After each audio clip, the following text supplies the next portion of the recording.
All right, Christian, thanks so much for joining me today. Your Hey, work. thank you for inviting me. I guess my first question was just how'd you get involved in doing concept art, and was it something you were always interested in? So when I was young, concept art wasn't really a thing yet. So it was like I remember when Alien came out and afterwards Star Wars, there were these books floating around. And so I started to see concept art as a real thing. But at the time in the beginning, especially during Alien, because I'm Swiss, HR Giger is Swiss too. So I realized there's a guy who does film design, but the term concept art really only came up during Star Wars. But I was always interested in film, always interested in all kind of films, and of course, always interested in design as well. So I guess later on I got very much into it, but I was always attracted to movies which had design. So I think that counts as concept. So Were there any like ones in particular that influenced you? Like I know, yeah, Alien was one of the first big ones to I do think that. I think there was this year, I think, where just everything came out like Time Bandits, Alien, Blade Runner. These were definitely sort of super influences.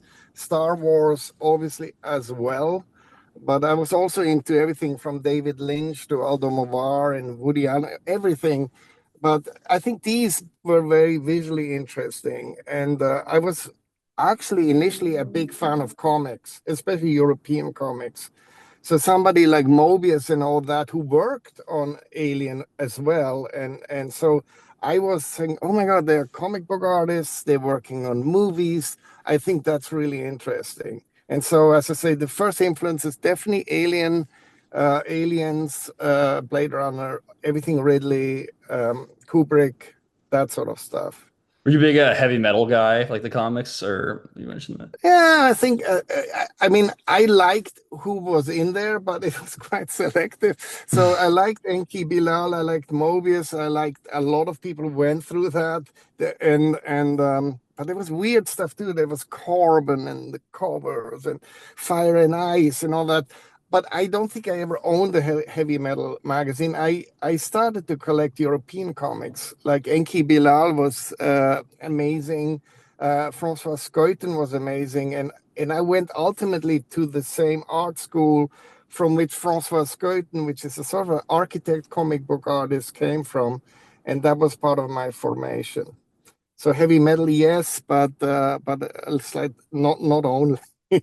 So That's fair. I guess my other question was when you're first given a script for a project, how do you map out the visual direction you want to take, the actors in the scenes, or like the how you want it to match with the director and artistic vision? it depends on how the contact is. If you work directly with the director, you have conversations. The directors can be, that's what they do, they direct. So they will give you ideas, they will give you, say, and you can read the script as well. But we're often much more guided by the words of the production designer, which is the visual boss of the show, and by the director. So it is a sort of a game where you get told something, then you respond to it, and they respond to that. Sometimes you read the script and you go like, oh, okay, I get where this is going. But first of all, it's a team effort. So it's something which is funneled through director, production designer, artist, and a lot of other artists as well. So it's case by case. So in recent years, I have a lot more, I would say, influence on movies. So something like Aquaman or a movie like that, there was such a big rapport between the production designer and me that it just clicked. And I would just generate stuff, and they would kind of often take it and sometimes only go into a course correction.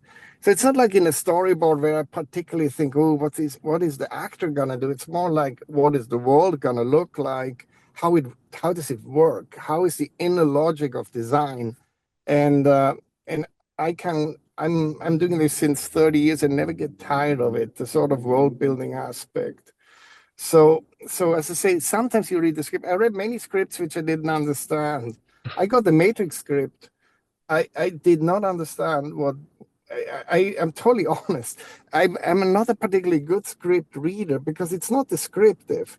So what I care almost more about is just a conversation with the director and with the PD. I think that's a person like Zack Snyder, he came in and he had a book, and in the book were his drawings. And one of the first drawings I saw is, for example, Batman has a shotgun. So, oh, he has a gun, it's like one which can kill. So that's a lot of information. Um, and I think you have to really listen to those people because it's their dream ultimately, which you fulfill. And sometimes the script gives you the information and sometimes not. Fifth Element was a good one. We got the script, and I said to the people at Digital Domain, this is a comedy. This is going to be very funny. And they said, no, this is going to be deadly serious, as serious as Blade Runner. There's no humor in there. I said, no, this is crazy funny. So ultimately, so you see how people interpret scripts. There is like, people will read into it also what they want to read into it. So I mean, you're right about Fifth Element too. You got that one right. yeah, Fifth Element was the first movie I worked on in the US. And I was still a student when Luc Besson was actually having a casting call for artists in Paris. And I was finishing up my comic book school in Brussels. And I knew I couldn't leave the school for that. My parents would have killed me if I added another year of studies. So I didn't, but I arrived and was hired at Digital Domain. And the first movie I was allowed to help on was Fifth Element under Mark Stetson, which was the visual supervisor. And we had the script. As I said, there was real debates over the tone. And I said, this is designed by Mézières, which is a comic book guy in Mobius. This will look a certain way and have a certain vibe. And I have always been very happy how that turned out. But reading the script sounds so stupid when you read it. It was like a 5-year-old. But this is where you get fooled. Scripts are not there to be novels. Scripts are there to guide you through it. And sometimes when on the page it looks like nothing, you know, a little bit like Mozart, like it's like it looks nothing on the page, and then you hear it and you go, oh, that's something. And that's exactly how Fifth Element was. That's really cool. I guess one of my main questions was about some of your early DC work, because I know a lot of these movies have been stylized from the artwork and into the main one. Like a lot of your stuff for Man of Steel, Batman vs Superman is even more stylized in terms of like in the artwork he did for Batman vs Superman. There's like snowy buildings. There's all these tall, imposing buildings. It does look kind of Blade Runner-esque, like you described. Well, there was a moment there was a moment where I think I was given 1 week where the where Patrick Tatopoulos was traveling or something, and just to say do whatever you want. And I think part of some of the designs which I did was my first round of Gotham. So I said I want, and I used Chicago. I remember I used pictures I took in Chicago, and I did sort of photo bashing very quickly. I did one drawing of something in Detroit where there's this tiny spire and a tiny little Batman on top. Now, once they did their location scouting, they said it's going to be all in Detroit. And once it was Detroit, then all that Chicago stuff fell away. That's why sometimes you see concept artists say, why is that not in the movie? It's like, well, in recent years, most of the stuff I design gets on the screen, but at that time there was definitely something where we would throw stuff out, and then it would either be taken or not. They took a lot of stuff we did for it, but sometimes people flash on the things which they don't see. Say, "Oh my God, why didn't I use that?" But it's kind of that's normal. So I think as Batman versus Superman, a lot of things were taken from the Gotham iterations we did, all the way to how Kryptonite looks, all the way to the mansion of Batman, which is a architectural house. It was a cool process. In Man of Steel, that was the first of those. This is what opened the DC universe. We worked with. I worked again with Alex McDowell, which I already worked with briefly on The Matrix. And Alex had a wonderful process where he didn't really tell you what to do. He would give you some ideas. He would give you books. He would give you reference. He's sort of a graphic artist. He would give you a visual catalog of completely unrelated things and let you experiment. And then at one point, he would solidify the design language. He wasn't very directive. And because of that, there's also a lot of stuff there where you go like, hey, how did they even get there? But I thought that was an amazing process. And I think some of that stuff, some of those sets are just beautiful, actually.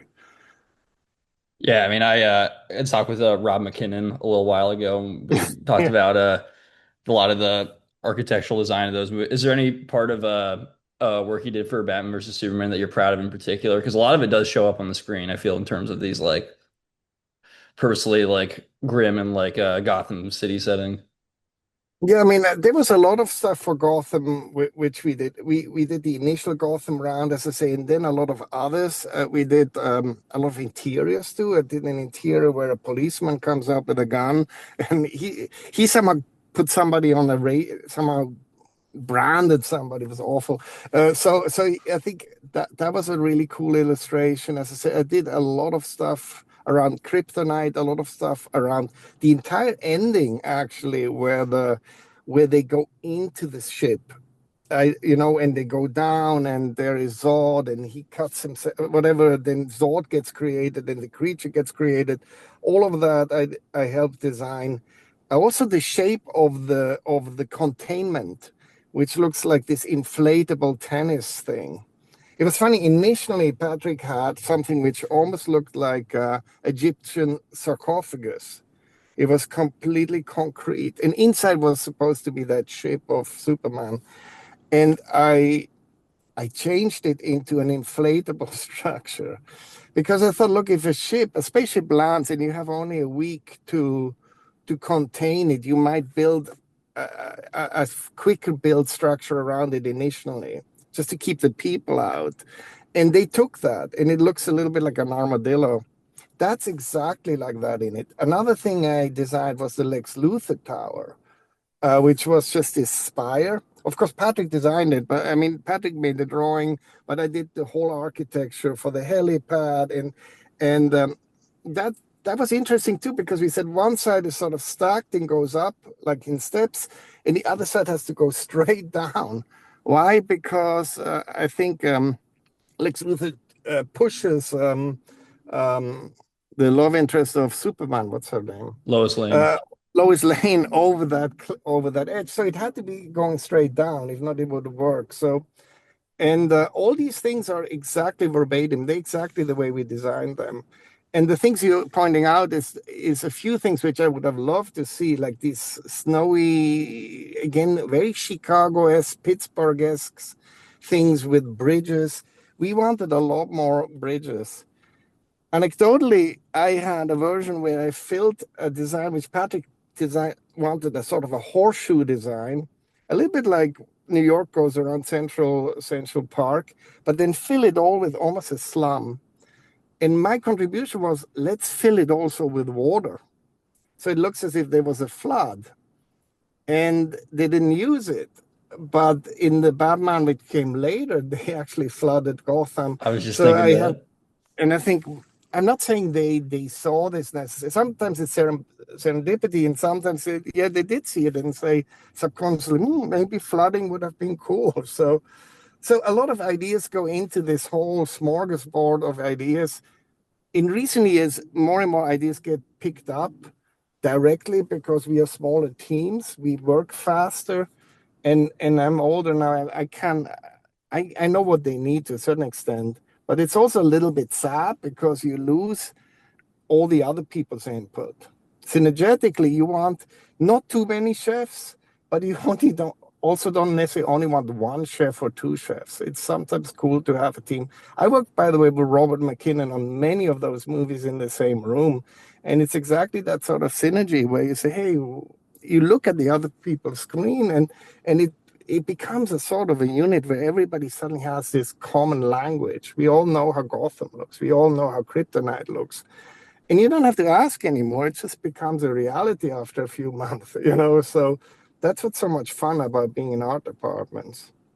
That's really cool. Like also when you mentioned the stuff about the aesthetic of the Kryptonian ship, I saw a lot of your art for Justice League, and a lot of it is like even more like alien and like it was very H.R. Geiger, I felt That's like. So where it became a little bit sort of yeah, there we just basically just took Gigeresque structures. And it was something because one of the character guys, he was using a sort of a curve brush in ZBrush. It's something where you can repeat a module, and it just happens to really look like bioorganics. And I think Zach always wanted bioorganics, almost verbatim. In the end, as we all know, there's the George, the Whedon version, which looks nothing like what we designed. But when the big version came out, the 6 hour version, it really looks exactly like the art we did. So I was first really, really disappointed. And when it came in its super long version, everything is there. Yes, it's very Giger. I think if I would do it again, I would probably spend more time on saying, okay, make this our own form line. I mean, there is a lot of form language which is very unique, but there's also stuff when you go into bioorganics, you go very quickly down that road, and you have to really purposely try to block it, and nobody did. But I still think it's cool, so I don't mind it. Like Parademons had some cool stuff actually the in there.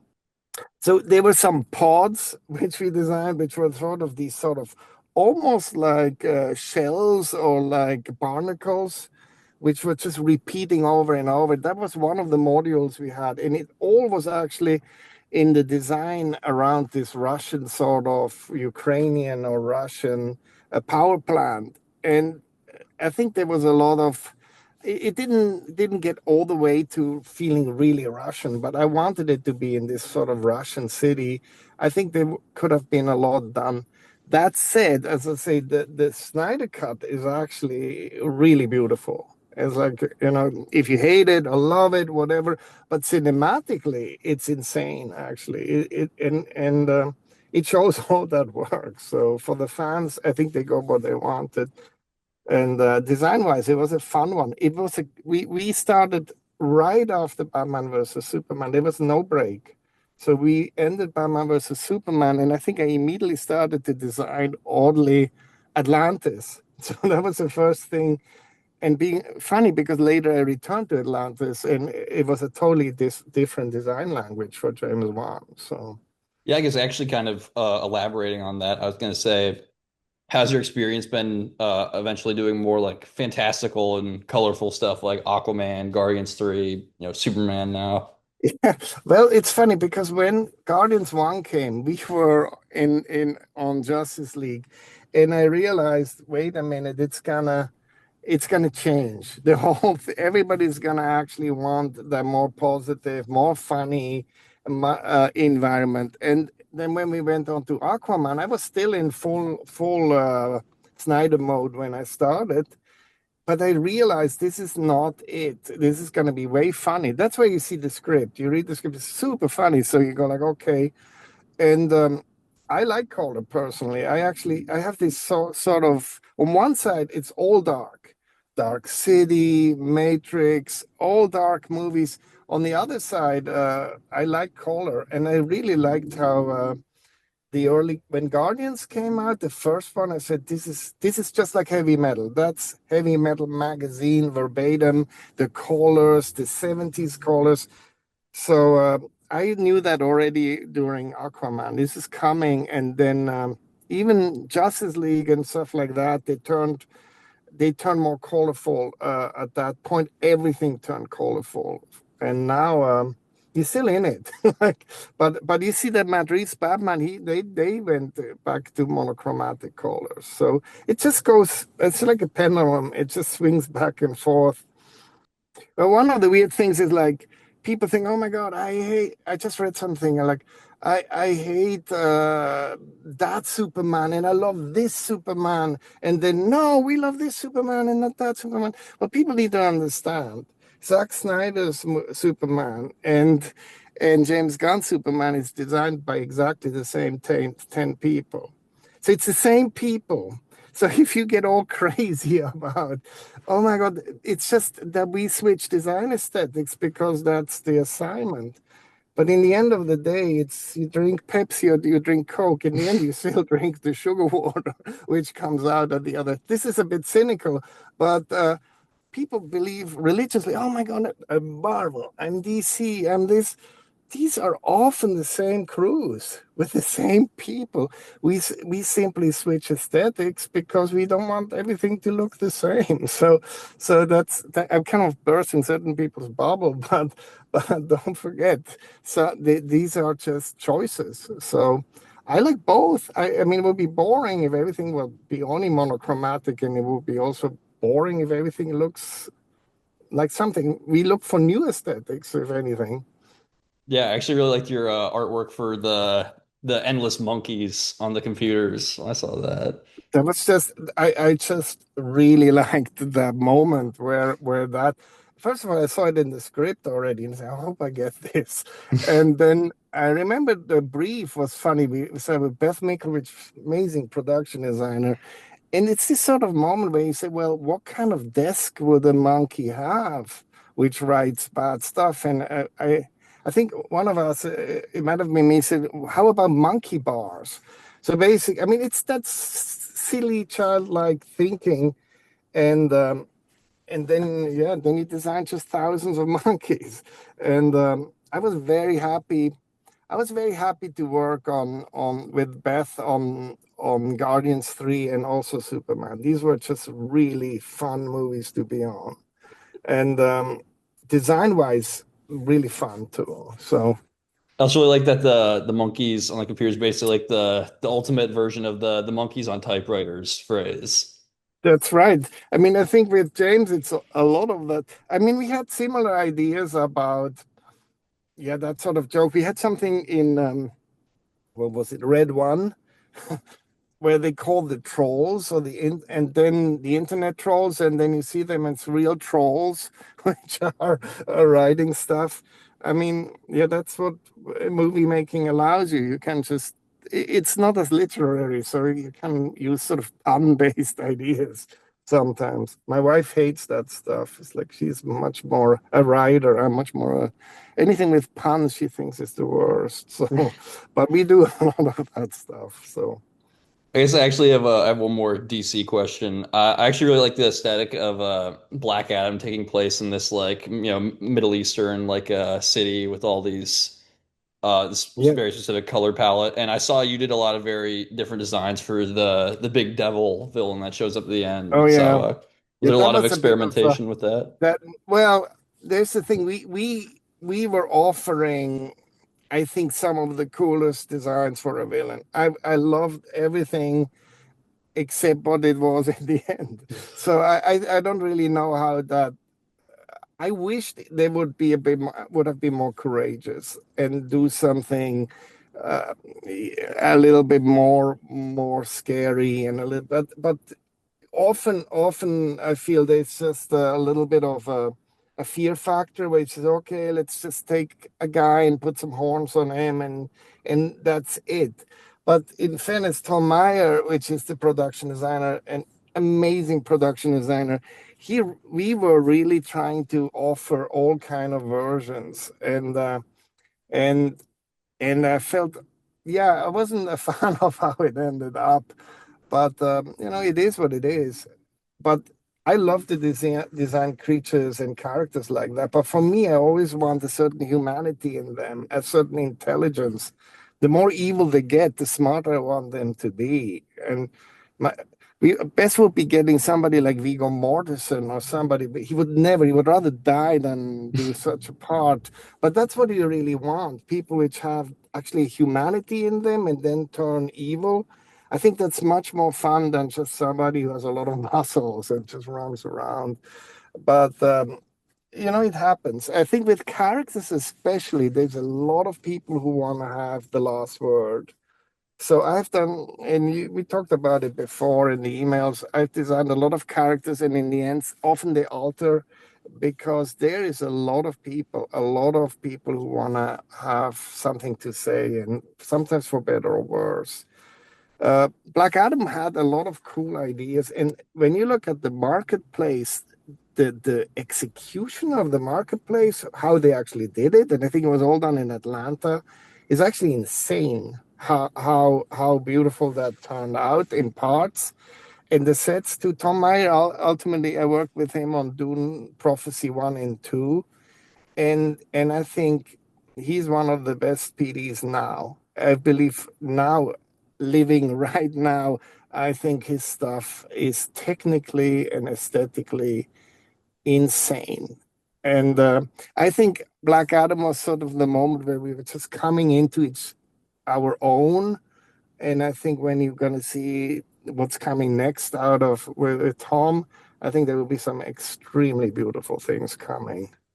That's cool. I was also going to ask one more Black Adam thing was I liked a lot of your design work for Dr. Fate, especially I know they did a lot of things like some with Yeah, eyes, some not with eyes, but sure. it's such a great But character. It's Pierce that's that Brosnan. Dr. Fate and Hawkman. I designed those early on, and they didn't change a lot. So Dr. Fate, I mean, obviously he's already defined in the comic, but it's not that you have to go out of your way to to do a lot. There was, I think the director wanted asymmetry, so it's like, okay, don't make it symmetric. We had one which had ears, golden ears. I mean, no eyes, eyes. It was like, and I think it got very close to what I designed, and I really loved Pierce Brosnan in it. It got a huge smile on me to see him in, and I actually also designed Black Adam's suit. So I was getting this is how it sort of happened. They were getting to a certain point with it, and that happens a lot. They get to a certain point with the designs, and they're not quite happy. And then they said, "We have a guy in house who did the architecture. Give him a chance." And I remember I designed the Hawkman at home on ZBrush, and I sent it over, and it got approved right off the bat. And then they gave me Dr. Fate. Then they gave me Black Adam. Then they gave me Sabak, which is the last one. But out of the four I designed, or four or five, four of them were exactly like it. And afterwards, they hired very famous costume designers, which already, of course, executed and also had their own vision as well. But that was a good one for costume, now that I think about it, and for character. And Yes, we had a sim there you sorry. go. I had a similar experience on Maleficent 2, where we were designing these characters with horns, the Black Fae, I think it was called, or the Dark Fae. And there was also a moment where a lot of costume and character designs were on it, but it got too creaturey for Angelina Jolie wanted still humanity in all these characters. And there too, I got a shot at some extras. And after a while, I kept on design. I was on it for a long time and designed lots and lots of those characters too. That was sort of an on-ramp regarding character and costume design. It's a lot of fun. Actually, I really like that because it's the most humane part. You know, when you see the eyes of a character and you see a light in there, I like that. Yeah, I think I was also going to say, do you have a specific, you mentioned world building earlier, which I think is very apparent in a lot of the sets you've designed, but are there any specific worlds you've created that you particularly liked? Well, it's kind of silly now, but when Aquaman came out, and when Jason and Mira fly the first time into Aquaman, and I saw it, what we actually came up with and how beautifully it was executed, that was one of my favorite worlds, which I've been and where I really had a lot of influence. Other great parts was for what was it called? For Guardians 3, like what is it called? The End of the World. What I'm already not. We designed this whole city, and there too there was so much design there, and it turned out. I mean, Guardians looks amazing, and I had this moment where Arete and the red cube and the big skull in space, they have to dock somehow. And one of my assignments was to design that. So I've been doing cities and large worlds, cities for a long time, from Fifth Element to Dark City to What Dreams May Come, all the way to Superman and Aquaman and Aquaman 2. So I do a lot of cities. That said, I actually really like to design characters and costumes. as well. And I think Guillermo said it recently. Guillermo del Toro said, like, I don't separate costume design and production design. And I was always of the thing, we need to stop segregating these departments. We should be way closer together. That means a costume can be a city, a gun can be a spaceship can be the pattern of, I don't know, an armor plate. So segregating these people and these groups is actually counterproductive. So I like to do all of them. And if I could, I would love to always have a couple of weeks on designing the world and then go into the characters and then go into the creatures and then back to the world. So in a sense, I want to be part of all of those moments. It's getting harder though. Recently, there's a lot of sort of okay departmentalization which happens. It also depends on who you work with. All right, I guess well my last question, thanks a lot for your time, is the are there any franchises or directors you'd want to work with yet that or work with that you haven't yet? I would love to work with Guillermo. So that's kind of, but I think it's hard. He has his people he wants to work with, and I only designed. I worked on a video game for Star Wars, but I never designed any Star Wars movie. That's kind of maybe one of the things, and also maybe all of those younger directors. Like I just saw Back Rooms with my daughter. Like all, there's a lot of new talent coming, and I think they don't need us because they're so smart and they already know how to build the things themselves. But I think I would like to do that, and I also like to work on stuff. I remember working on something called Tales of the Loop, which was an HBO show. I think that one So sounds familiar. and it's just where you work on something which is really smart, which has really smart writing, and you maybe just design something really small instead of this whole world building. But I'm kind of up for anything. Uh, as I said, Guillermo was always the director I wanted to work with, and still love what came out. I love the Frankenstein movie. There was a beautiful exhibition in Los Angeles showing all the props and sets, and even his approach to filmmaking in its own right is just so exciting because he loves the design process with real artists and that collaboration. So, and any of the new Guillermos and people which are coming out. So that would be one. I'm hard pressed to just say other names, but that's just sort of symbolically stands for all the other things. All right, well, thank you so much for your time. I'm really looking forward to I saw you worked on Street Fighter and the Hmm. new Superman, so I'm definitely looking forward to those. Yeah. For example, I love. For example, I loved working with Chad Stahelski. We worked Oh, on John Highlander, right? and long time ago I worked on Highlander at the same time as John Wick 3. That's how long it was in production. That was a wonderful collaboration, and I love to return to that. Street Fighter looks like a lot of fun. I mean, the trailer is insane.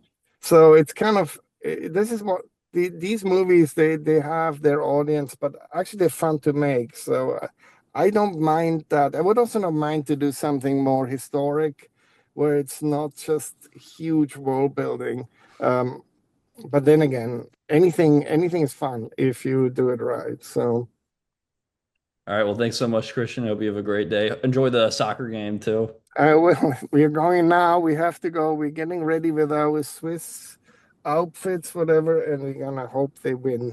All right, All I'm right. rooting for It you was good guys. talking to you. All right. Bye. Thanks. Bye.